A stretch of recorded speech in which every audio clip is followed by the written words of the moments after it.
ಅಂತಾರಾಷ್ಟ್ರೀಯ ಮಾದಕ ವಸ್ತು ಮತ್ತು ಅಕ್ರಮ ಕಳ್ಳಸಾಗಣೆ ವಿರೋಧಿ ದಿನಾಚರಣೆ ಅಂಗವಾಗಿ ಉಡುಪಿ ಜಿಲ್ಲೆಯ ವಿವಿಧ ಠಾಣೆಗಳಲ್ಲಿ ಜಪ್ತಿ ಮಾಡಿದ 1 ಕೋಟಿಗೂ ಅಧಿಕ ಮೌಲ್ಯದ ಮಾದಕ ವಸ್ತುಗಳನ್ನು ನ್ಯಾಯಾಲಯದ ಅನುಮತಿಯನ್ನು ಪಡೆದು ಉಡುಪಿ ಜಿಲ್ಲೆಯ ನಂದಿಕೂರು ಕೈಗಾರಿಕಾ ಪ್ರದೇಶದಲ್ಲಿರುವ ಆಯುಷ್ ಎನ್ವೈರ್ಮೆಂಟ್ ಪ್ರೈವೇಟ್ ಲಿಮಿಟೆಡ್ನ ಘಟಕದಲ್ಲೇ ನಾಶಪಡಿಸಲಾಯಿತು.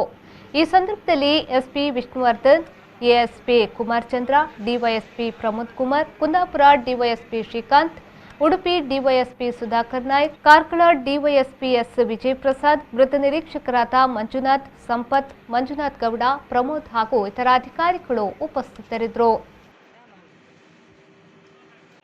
ಹಲವಾರು ವರ್ಷಗಳಲ್ಲಿ ದಾಖಲಾದ ಮಾದಕ ವಸ್ತು ಪ್ರಕರಣಗಳಲ್ಲಿ ವಶಪಡಿಸಿಕೊಂಡಂಥ ಮಾದಕ ವಸ್ತುಗಳನ್ನು ಇವತ್ತು ನಿಯಮಾನುಸಾರ ನಾಶ ಮಾಡ್ತಾ ಇದ್ವಿ.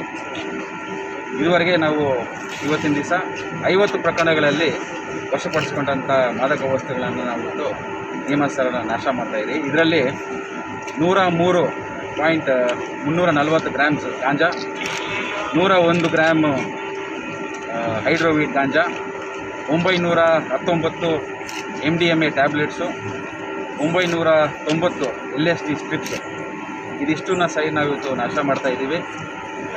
ಇದರ ಅಂದಾಜು ಮೊತ್ತ 1,28,600 ರೂಪಾಯಿ ಆಗಿರುತ್ತೆ.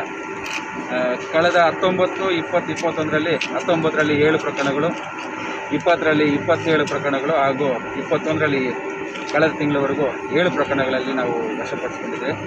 ಇದು ಓಲ್ಡೆಸ್ಟ್ ಕೇಸ್ ಇದರಲ್ಲಿ 2008 ಕೇಸ್ ನೋಡಿದೆ. 2008ರಿಂದ 2021ವರೆಗೆ ಒಟ್ಟು 50 ಪ್ರಕರಣಗಳಲ್ಲಿ ನಾವು ವಶಪಡಿಸ್ಕೊಂಡ ಮಾದಕ ವಸ್ತುಗಳನ್ನು ಇವತ್ತು ನಿಯಮಾನುಸಾರ ನಾವು ನಾಶ ಮಾಡ್ತಾಯಿದ್ದೀವಿ.